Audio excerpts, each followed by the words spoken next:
नमस्कार दोस्तों, बिगनौर वाइन से मैं हूँ ललिता राजपूत और आज की इस वीडियो में भी दोस्तों हम आपको किसी भी मंदिर के दर्शन नहीं करा रहे हैं, बल्कि अपने एक ऐसे संस्कार, एक ऐसे त्योहार के बारे में हम आपको बताएंगे जो कि एक माँ और उसकी संतान के प्रेम से जुड़ा हुआ है।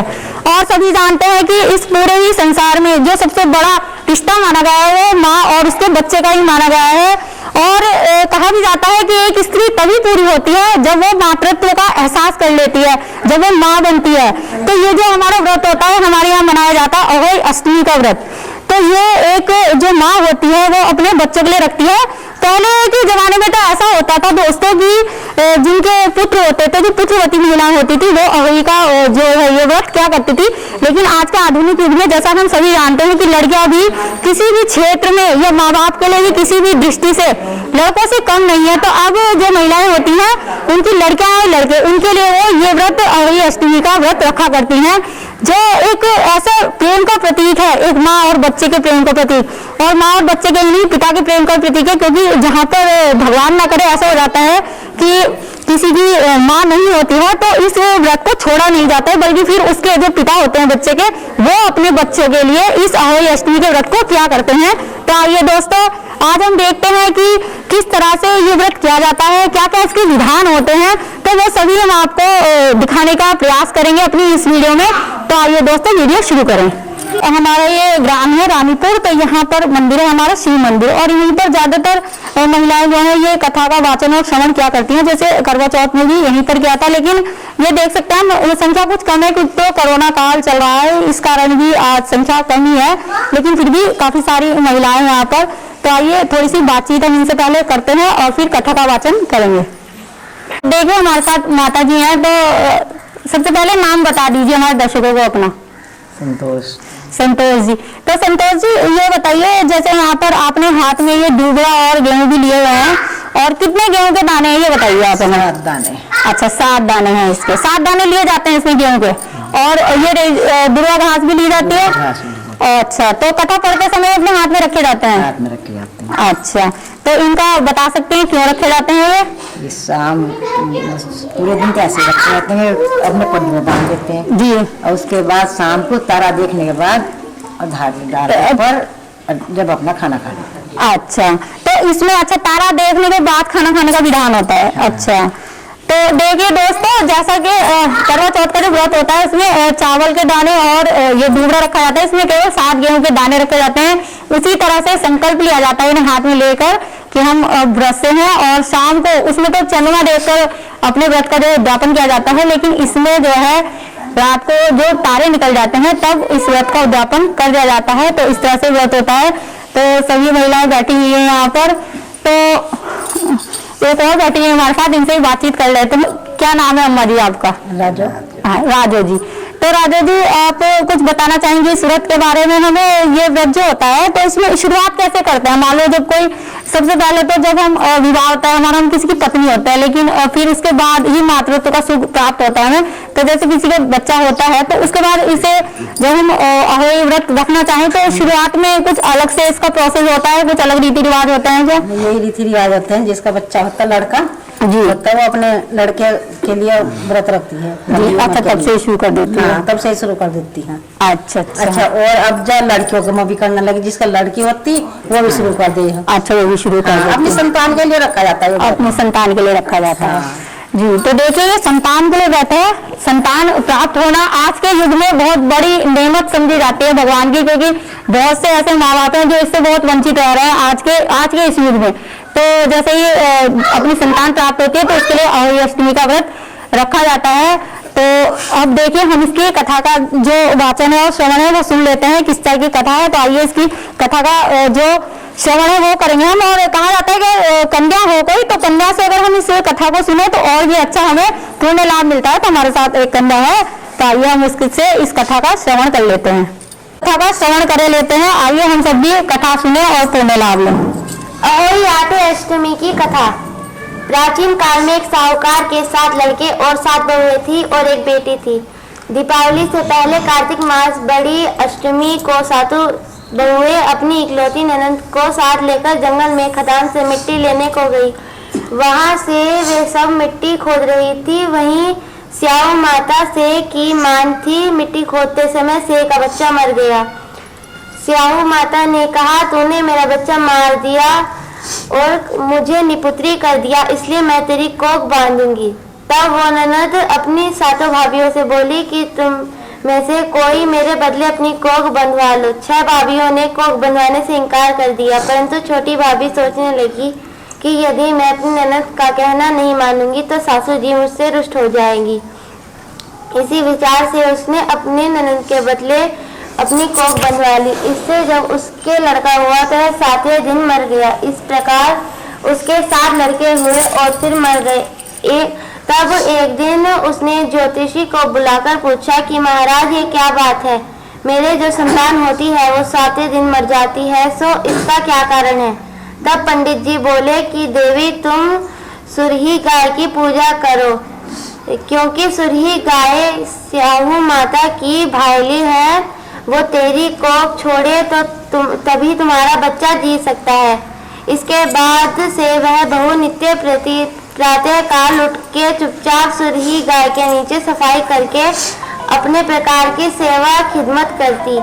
गौ माता यह देखकर कि साहूकार के बेटे की बहु नित्य प्रति मेरी बहुत सेवा करती है, गौ माता उससे बोली कि स्याऊ माता तुम्हारी भाईली है और उन्होंने मेरी कोख बांध रखी है, सो आप कृपा करके अपनी भाईली से मेरी कोख खुलवा दो। उस दुखियारी की यह बातें सुनकर गौ माता बोली, अच्छा। एक दिन गौ माता उसे साथ लेकर वो समुद्र पार अपनी भाईली के पास चल दी। मार्ग में धूप बहुत कड़ी पड़ रही थी, सो वे दोनों एक पेड़ की छाया में बैठ गई। थोड़ी देर में वहां एक सांप आया और उसी वृक्ष पर गरुड़ पंखनी ने बच्चे दे रखे थे। वो सर्प उन बच्चों को डसने लगा। तब साहूकार की बहू ने उस सांप को मार करके ढाल के नीचे दबा दिया और उन बच्चों को बचा लिया। थोड़ी देर में गरुड़ पंखनी आई तो वहां खून देखकर साहूकार की बहू को चोंच मारने लगी। तब वह बहू बोली कि मैंने ही तेरे बच्चों की सर्प को मार के रक्षा की है और तुम मेरी ही दुश्मन हो गई। साहूकार की बहू की बातें सुनकर गरुड़ पंखनी प्रसन्न होकर बोली, तूने मेरे बच्चे बचाए हैं, इसलिए मांग क्या मांगती है। वह बोली कि हमें 7 समुद्र के पार स्याऊ माता के पास पहुंचा दो। तब गरुड़ ने उन दोनों को अपनी पीठ पर बैठाकर लंबी उड़ान भरकर उन्हें 7 समुद्र पार स्याऊ माता के पास पहुंचा दिया। स्याऊ माता अपनी भाईली गौ माता को देखकर बहुत प्रसन्न हुई और बोली कि भाईली आज बहुत दिनों में मिली है। फिर बोली कि बहन मेरे सिर पर जुए बहुत पड़ गई हैं। तब सुरही गौ माता बोली कि मेरे साथ मेरी भक्तनी आई है, ये तेरी सब जुए निकाल देगी। आज्ञा पाते ही साहूकारनी के स्याऊ माता की चुन चुन कर सब जुए निकाल दी। स्याऊ माता बोली कि तूने आज मुझे बहुत आराम दिया है, इसलिए मैं तुझसे बहुत प्रसन्न हूँ। सो आज जो चाहो सो मांग ले, मैं तुझे दूंगी। तब साहूकारनी बोली कि वचन दो तो मांगू। स्याऊ माता बोली कि अच्छा वचन दिया और कहा कि यदि मैं अपने वचन से फिरूंगी तो धोबी कुंड में कंकरी हो जाऊं। तब साहूकार की बहू बोली कि मेरी कोख तुम्हारे पास बंधी पड़ी है, सो कृपा करके उसे खोल दो। उसकी यह बात सुनकर स्याऊ माता बोली कि तूने तो मुझे ठग लिया, मैं तेरी कोख कभी नहीं खोलती, परंतु अब तो खोलनी ही पड़ेगी। जा कढ़ाई कर दीजो। यह सब जब वह लौट कर घर पहुंची तो वह 7 बेटे और 7 बहुएं बैठी मिली। यह देखकर वह बहुत खुश हुई। तभी उसने 7 अहोई बनाई और 7 उजमन किया तथा 7 कढ़ाई करी। दिवाली के दिन उसकी जेठानियां कहने लगी, जल्दी जल्दी अपनी चौका पूजा कर ले, अन्यथा छोटी बहू बच्चों को याद करके रोने धोने लगेगी। थोड़ी देर में उन्होंने अपने बच्चों से कहा कि चाची के घर जाके देख के आओ कि आज वो अभी तक रोई क्यों नहीं। बच्चों ने आकर कहा कि चाची अहोई बना रही है और वो तो खूब उजबन कर रही है। यह सुनते ही उसकी जेठानियां दौड़कर उसके घर गई और जाकर कहा कि तूने अपनी कोख बनवा ली थी, अब स्याऊ माता ने मुझ पर कृपा करके मेरी कोख खोल दी है। जिस प्रकार मेरी कोख खोली है, उसी प्रकार संसार में नारियों की कोख खोल देना, यही हम सब की तुमसे विनती है। बोलो अहोई माता की जय। तो देखिए दोस्तों, इस तरह से ये जो अहोई अष्टमी की जो कथा है वो हमने सुन लिया है। और इसके बाद जो है जितने भी गेहूं के दाने हमने लिए हुए थे और जो दूबा होता है, दूब घास, इसको भी हम सभी अपने आंचल में यहाँ पर बांध लेते हैं जैसे हमें बताया गया। और जब हम तारा देखेंगे और अपना व्रत का जो ज्ञापन करेंगे, इसकी समाप्ति करेंगे, तब इसे तारों के ऊपर चढ़ा दिया जाता है। तो इसके बाद आरती भी की जाती है। तो आइए हम आरती का भी आनंद लिए लेते हैं।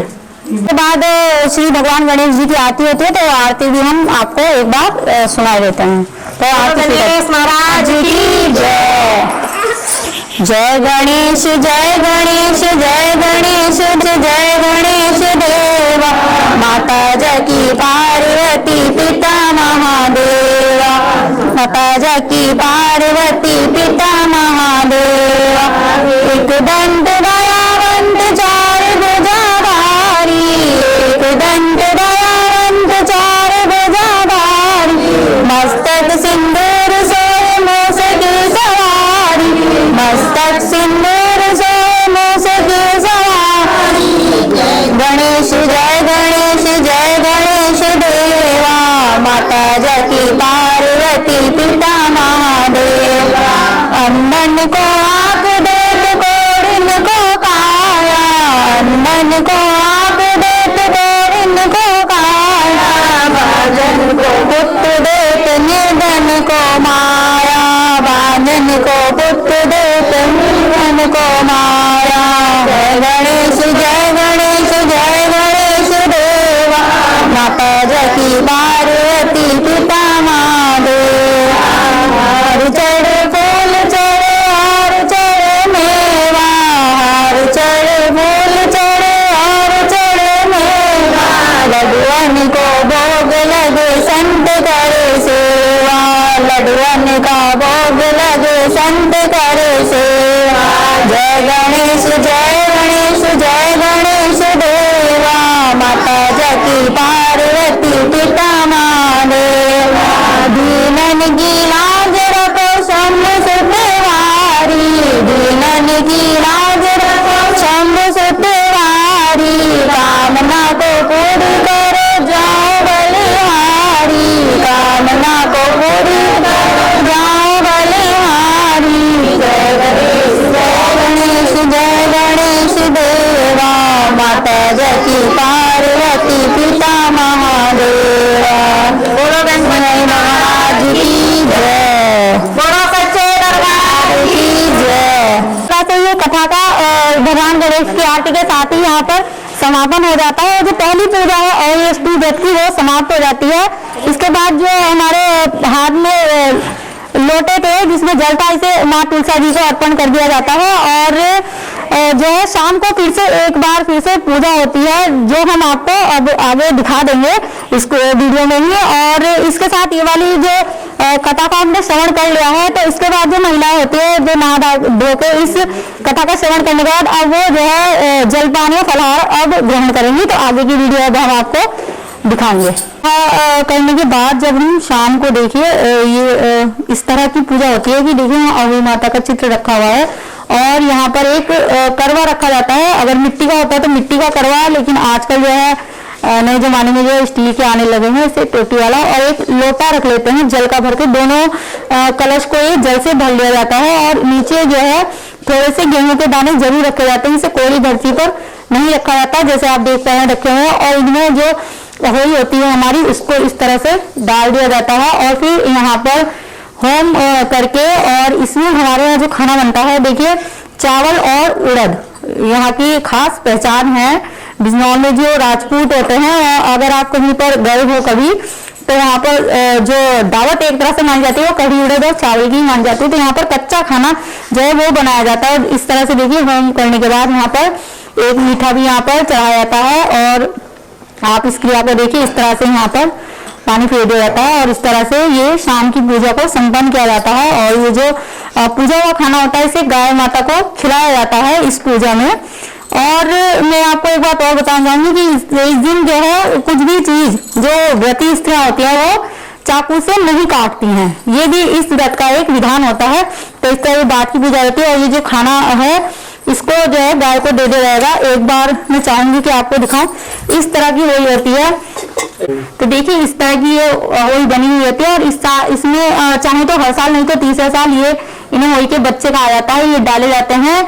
और जो होली होती है इसको अभी यहीं पे रखा रहने दिया जाएगा। और ये जल है लोटों में, मैं बता दूं ये दिवाली तक इनमें ही भरा रखा रहता है। और जो हमारे बच्चे हैं जिनकी रक्षा के लिए, जिनकी दीर्घायु के लिए माँ जो व्रत करती है, वो बच्चे दीपावली के दिन, आज से 8 दिन बाद ही दिवाली होती है, तो उस दिन दीपावली के दिन इन जो लोटों में जल भरा हुआ है इसी जल को और पानी में मिला के भले ही, लेकिन इस जल से वो बच्चे स्नान करते हैं। तो ऐसा विधान होता है यहाँ पर। और ये जो औली यहाँ पर रखी है इसको यहाँ की पूजा करने के बाद इसे चाहे तो एक साइड भी रख सकते हैं। और इसे जो व्रती स्त्रियां होती है अपने गले में धारण करती है दीपावली तक।